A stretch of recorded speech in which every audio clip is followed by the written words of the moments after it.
કડીના નાની કડી રોડ ઉપર ચાલી રહેલા અધૂરા અને ધીમા થતા રોડકામ તથા ભારે વાહનોની બિનનિયંત્રિત અવરજવરના કારણે વધુ એક ગંભીર અકસ્માત સર્જાયો।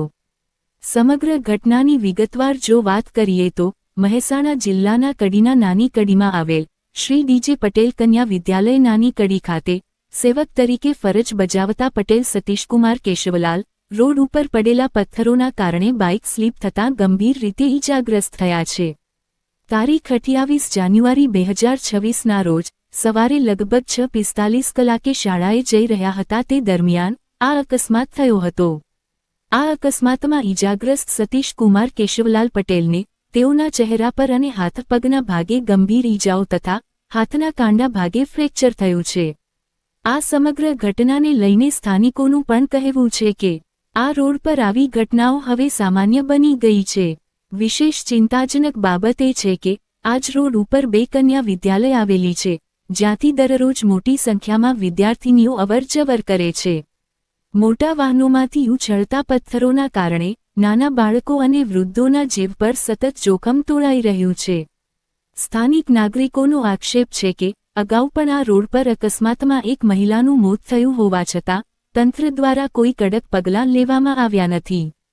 આ રોડ પર થતા વારંવાર એક્સિડન્ટને લઈને રોડ કામ કરનાર કોન્ટ્રાક્ટર માર્ગ અને મકાન વિભાગ તથા ટ્રાફિક નિયંત્રણ માટે જવાબદાર તંત્રની નિષ્ક્રિયતા સામે સ્થાનિક રહીશો દ્વારા ભારે રોષ વ્યક્ત કરવામાં આવી રહ્યો છે। જનહિતમાં તાત્કાલિક ભારે વાહનો પર પ્રતિબંધ રોડ પરથી પથ્થરો દૂર કરવા અને ટ્રાફિક પોલીસની સતત હાજરીની સ્થાનિક રહીશો દ્વારા માંગ ઉઠી છે। આ રોડ પર બનતી વારંવાર એક્સિડન્ટની ઘટનાને લઈને સ્થાનિક રહીશોએ શું કહ્યું મીડિયા સમક્ષ જુઓ આ નાની કડીથી તેજ નેત્ર ન્યૂઝના રિપોર્ટર આશિષ પટેલનો ખાસ અહેવાલ। મારું નામ હાર્દિક પટેલ છે। આ ભાઈને શું થયું છે? હા ભાઈ, આપણે ડીજે પટેલ કન્યા વિદ્યાલયની અંદર એક કર્મચારી છે જે સવારે સ્કૂલમાં આવતા હતા ત્યારે આ રોડ છેલ્લા લાંબા સમયગાળાથી ખૂબ જ ખરાબ હાલતમાં છે। તેના કારણે અકસ્માત થયો છે અને સ્લીપ થઈ ગયા છે। એમને શું શું ઈજાઓ થઈ છે? એમના મોઢા ઉપર ગંભીર ઈજાઓ થઈ છે, નાકના ભાગે 5 ટાંકા આવ્યા છે, શોધાયેલું છે, બંને હાથે ફ્રેક્ચર થયું છે, પગમાં પણ ઈજાઓ થઈ પણ ઈજાઓ થયો છે, બંને પગે ઈજાઓ થયેલી છે। તો આ બાબતે તમે સરકાર જોડે શું અપેક્ષા રાખી રહ્યા છો? આ બાબતે બસ એટલું જ કહીશું સરકારને કે જે આ રોડનું સમારકામ જે છે ખૂબ જ ઝડપથી કરવામાં આવે, સારી રીતે કરવામાં આવે અને જે આસપાસના જે લોકો જે છે એમને કોઈ તકલીફ ના પડે એવી કાળજી રાખવામાં આવે। અને આ ડાયવર્ઝન બાબતે ડાયવર્ઝન આપ્યું હોવા છતાંય ભારે વાહનો આવી રહ્યા છે એ બાબતે તમારે શું કહેવું છે?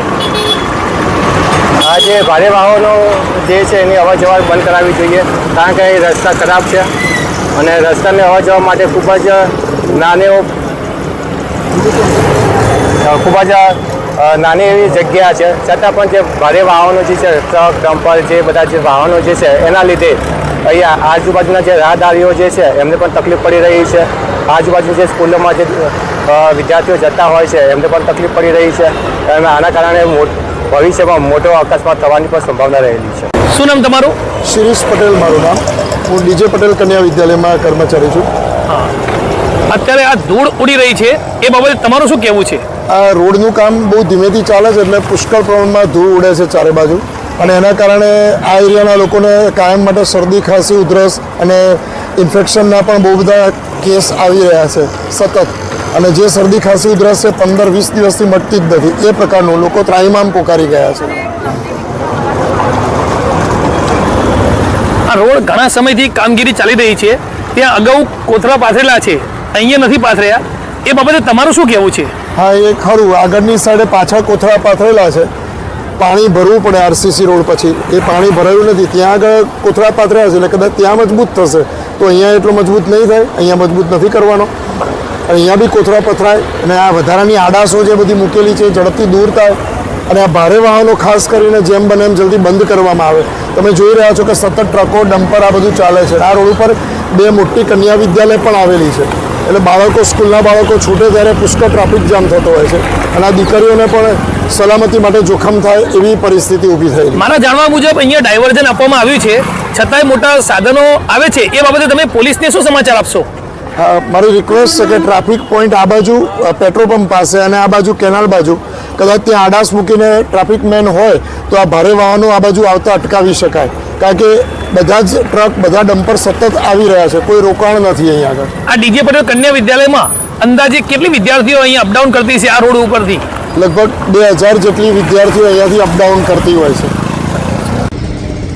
એક તરફ રોડનું કામ ચાલે છે, જ્યારે બીજી બાજુ ખાડાઓ જે નજરે ચડે છે, જેના કારણે વાહનો ખાડામાં પડવાનો ભય રહેલો છે.